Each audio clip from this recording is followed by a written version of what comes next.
God says, "Don't fear. I am with you." God sees you. He knows what you are facing, even the parts you have not spoken out loud. He understands the fear that rises when answers delay and the future feels uncertain. And right now, his message to you is clear: do not fear.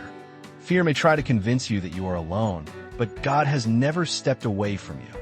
Even when you feel weak, he remains your strength.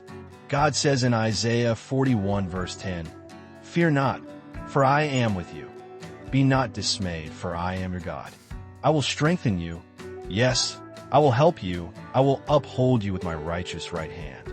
You're not expected to carry this burden by yourself. God is holding you steady, even when you feel like you might fall. When the road ahead feels unclear and courage seems hard to find, God reminds you in Joshua 1 verse 9, "Be strong and courageous. Do not be afraid.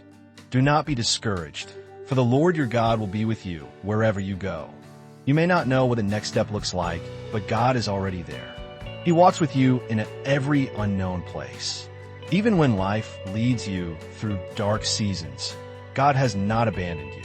He speaks comfort through Psalm 23 verse 4, saying, "Even though you walk through the valley of the shadow of death, you will fear no evil, for I am with you." The valley does not mean defeat.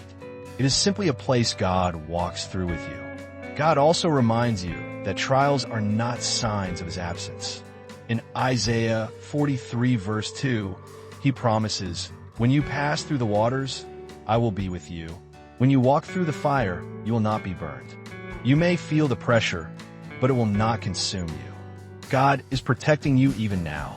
When fear speaks of loss and failure, God speaks hope over your life. He declares in Jeremiah 29 verse 11, "For I know the plans I have for you, plans to prosper you and not to harm you, plans to give you hope and a future." Your future is not in danger. It is held securely in God's hands. When anxiety weighs heavily on your heart, God invites you to bring it to him. In Philippians 4 verses 6 to 7, he promises that his peace will guard your heart and your mind. And when you wonder if he will ever leave, God answers clearly in Deuteronomy 31 verse 6, "I will never leave you nor forsake you." Jesus himself confirmed this promise in Matthew 28 verse 20, saying, "I am with you always to the very end of the age." So even now, God is with you. You are not forgotten. You are not alone. Do not fear. God is with you.